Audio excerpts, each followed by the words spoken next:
곽상 죄송합니다. 두 번째 실수를 합니다. 곽상문 대표님 큰 박수로 모셔보겠습니다. 네, 안녕하십니까. 태극기 애국 세력 여러분, 대한애국당 당원 동지 여러분, 정말 대단하십니다. 오늘도 광화문을 꽉 메웠습니다. 이틀 전 9일 목요일이 어떤 날인지 아시죠?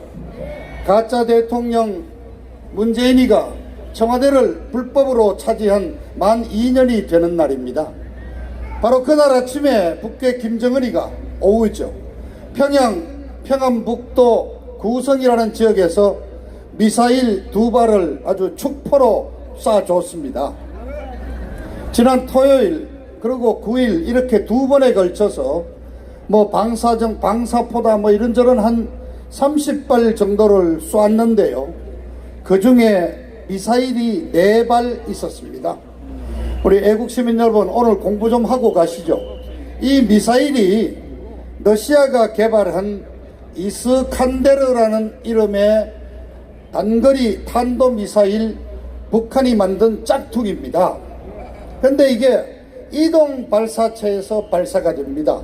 바퀴 달린 발사체가 아무데나 옮길 수 있습니다. 그 다음에 고체 연료를 사용하기 때문에 발사 준비에 15분밖에 안 걸린다고 그럽니다. 그리고 일반적인 크루즈 미사일이 고도를 300km 이렇게 높이 나르는 데 비해서 이건 40km, 50km 아주 저고도로 날아온다고 그럽니다. 사정거리가 최대 450km까지 될 수 있습니다. 육군본부가 있는 계룡도를 포함해서 대한민국의 거의 대부분이 사정거리에 들어갑니다. 그리고 꼭대기에 탄두에 450g까지 폭탄을 실을 수가 있다는데, 북한은 이미 그 정도의 소형 핵탄두를 개발했습니다. 그 정도만 해도 히로시마 원폭의 2배 이상의 위력을 가진다고 합니다. 한마디로 말해서 이스칸데르 미사일, 그동안 우리가 미처 몰랐던 신종 전략무기인급. 문제는 뭐가 있습니까? 우리가 가지고 있는 미사일 요격체제, 패트리어트 미사일, 그리고 저 말썽 많았던 사드 미사일 요격체제 소용이 없다는 겁니다. 저고도로 날아오기 때문에 탐지가 어렵고 요격하기가 힘들다는 겁니다. 자, 우리는 이제 이스칸데르 미사일이라는 단거리 미사일로 5천만 대한민국 국민이 지금 새로운 핵무기 위협에 노출이 된 상태가 됐습니다. 자, 애국시민 여러분, 이 도발이 단순한 도발이 아닙니다. 2월 28일 하노이 회담에서 트럼프가 김정은이 보고 아직 너 회담할 준비가 안 돼 있구나 하고 걷어찬 그 대답이 바로 대화가 아니라 이제는 도발로 나온 것입니다. 김정은이가 바보입니까? 국제사회가 어떻게 반응할지 알면서 왜 이렇게 미사일로 도발을 했습니까? 미국과 한국에 주는 메시지 분명합니다. 우리는 미국이 원하는 대로 끌려가지 않겠다. 우리는 우리 나름대로의 방식이 있다. 그리고 우리는 그냥 앉아 죽지 않는다. 같이 끌어안고 죽는다. 여러분, 같이 끌어안고 죽는 대상이 누굽니까? 바로 우리 5천만 대한민국 국민입니다. 그 이스칸데르 미사일로 보여주고 여기 핵탄도 달아서 5천만 대한민국 국민을 인질로 삼고 미국이 지금 제재 완화를 요구하고 있는 엄중한 사실입니다. 이런데도 문재인 이 좌파 정부는 미사일을 발사체라 그러고 북한의 통상적인 훈련이라 그러고 단거리기 때문에 유엔 제재가 안 된다는 등 변호의 급급이야. 그러니까 문재인이가 도대체 국적이 어디냐, 북한이 보낸 간첩이 아니냐는 얘기까지 나오지 않습니까?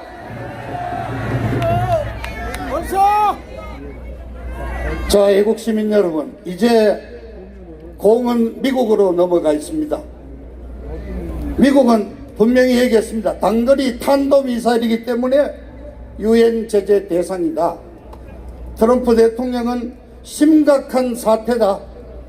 우리는 지켜보고 있다 그랬습니다. 그러나 트럼프 대통령 굉장히 신중한 모드를 취하고 있습니다. 반면에 미국 조야는 들끓고 있습니다. 언론이 공격을 시작했습니다. 트럼프는 이가 지난 1년 동안 싱가포르 회담 이후 핵실험 없고 미사일 발사 없다는 것을 치적이라고 자랑했는데 이제 깨졌잖냐? 너 정체 실패했잖냐? 의회는 더 합니다. 북한에 대해서는 외교 대화가 통하지 않는다. 더 강경하게 나서라. 한미 군사훈련 즉각 재개해라. 군사 압박을 가해라. 자, 트럼프 대통령이 신중하게 있는 게 오히려 더 이상하지 않겠습니까? 제가 많은 군사 전문가들과 얘기를 좀 나눴습니다. 좀 배웠습니다. 그분들의 결론은 트럼프 대통령은 이미 모든 준비를 갖춰 있다는 겁니다. 군사적 옵션을 선택하면 준비는 전략 자산이 다 준비되어 있대. 시간과 장소는 트럼프가 정한다는 겁니다. 사냥을 할 때 비유합시다. 포수가 멧돼지 잡으러 사냥을 갔는데 총을 어디에서 쏠지, 멧돼지를 어떻게 잡을지 누가 결정합니까? 포수가 결정합니다. 멧돼지가 결정하는 게 아닙니다. 마지막 발악은 김정은이가 결정하는 게 아닙니다. 또 어떤 분이 이런 말을 했습니다. 옛날 이라크 침공 때처럼 전쟁 수권법에 따라서 트럼프가 미 의회의 승인을 받아야 되는데 그냥 갈 수가 있느냐? 괜찮답니다. 왜냐? 대한민국은 정전 상태 휴전협정이 발효되어 있기 때문에 주한미군 사령관은 또 유엔군 사령관을 겸하고 있습니다. 대한민국에 적대적인 행위가 있다고 유엔 사령관이 판단하면 언제든지 군사행동을 가할 수 있도록 합법화되어 있다는 겁니다. 이제 시간은 남지 않았습니다. 날짜 언젠지 그건 말할 수가 없겠죠. 알 수도 없겠죠. 단 한 가지 말씀드립니다. 중국이 북한 문제에 대해서 개입하지 않을 거라는 확신이 드는 순간 트럼프는 결심을 한다는 겁니다. 지금 중국과 벌어지고 있는 무역전쟁, 단순히 무역전쟁이 아니라 북한 문제를 어떻게 처리할 것인가가 트럼프와 시진핑 사이에 긴밀히 논의되고 있을 거라고 전문가들이 말씀하고 있습니다. 그 시기는 멀지 않았습니다. 애국 시민 여러분, 희망을 가집시다. 트럼프 대통령에 의한 북한 경정 작업이 시작됩니다. 그러면은 3대 세서방조 김정은이 파멸입니다. 그와 동시에 김정은이와 공동운명체인 문재인의 몰락입니다. 박근혜 대통령 나오십니다. 청와대로 복귀하는 날이 멀지 않았습니다. 우리는 지켜보면 됩니다. 더 도전합시다. 감사합니다.